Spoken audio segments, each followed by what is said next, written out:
Alright, woodworkers, so the webbing is done, and good news, I found a little piece of this Pirelli webbing as well. So obviously thinner, thinner or narrower than the other stuff. This stuff works well. People that use this like talking about how springy it is, so there's a little bit more of that resistance. It can't be stretched if you choose to use this. A lot more expensive for this. If you choose to use this, you can't use the same stretcher that I was using for my webbing, but this has a little lever point here, so it'd be clamped on the other side, and you start to pull this thing down at the edge and then staple it as you normally would. So, alright, now you know everything there is to know about webbing. The other thing that I've done is in stapling this one, sometimes this happens where you have a staple that is just not very cooperative.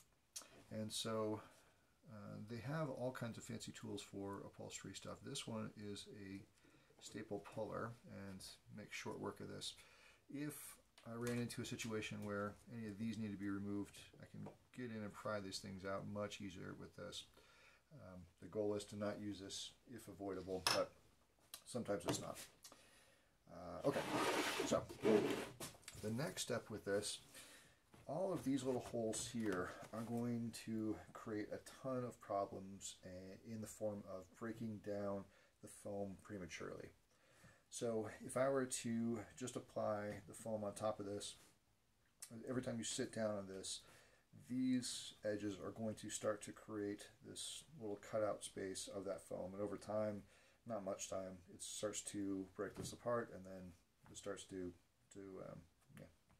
fail so much earlier than it should be. Quick reminder, if you are going to use a plywood instead of a frame, you could just go to the next step here. You can skip, obviously, webbing and what we're going to do next, and then just cut your foam and adhere it down. But since I like to do things the hard way, here we are. Alright, so we have some of this material here, the name of which still escapes me, but same jute material here. I just want to lay this stuff down and make a nice cover of all of this, and then we'll talk about two other options outside of that. You'll notice when I was stapling this webbing, I didn't go all the way out to the edges. I saved a little bit of space here, so when I staple this stuff down, I can pick up some staple area there to give me better coverage, and then I'll staple on the inside as well. You'll notice that when doing this, either if you're doing it or if you're keeping track at home, the number of staples that we go through for this is kind of outrageous. I think we're somewhere in the neighborhood of 800 to 1,000 or so for upholstery.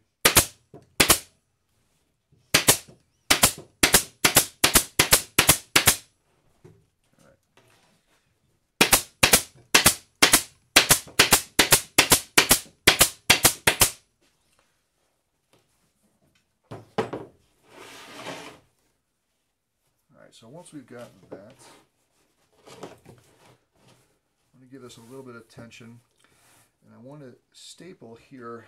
And the same was true with the webbing. I want to try to get as close to that little corner as I can. I just feel like there's a lot more strength there opposed to if I put the same staple farther away. It just feels like there's less opportunity for this to really pull away from that point.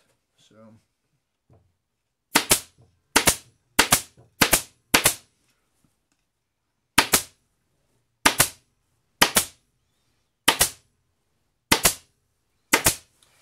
the other thing I'll say about this process, and specifically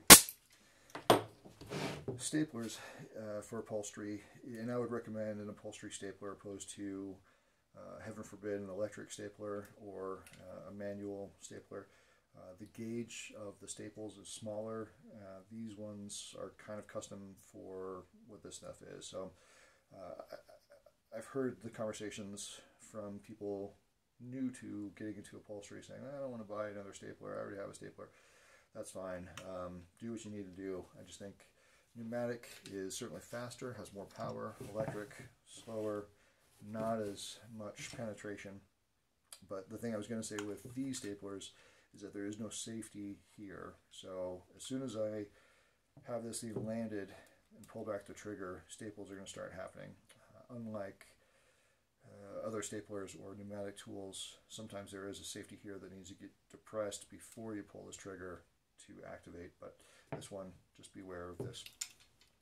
Alright, so what I'll do next is I want to pull this taut. I should probably do this with power.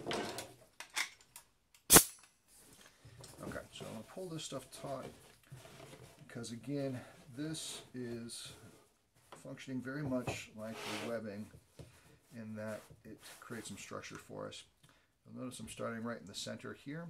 I'll pull this taut and then work my way from the center further out and further out. If I were to start pulling here, you can kind of see what happens. It starts to shift that way in a hurry. So everything we're going to do from here on out is a center point that we work with. All right, cool. So I'll continue this row, fold over, tack those in. These guys, same deal. So I'll do both of these edges in the same manner. Let me do that off camera, and then I'll trim this stuff up and we'll talk about next steps.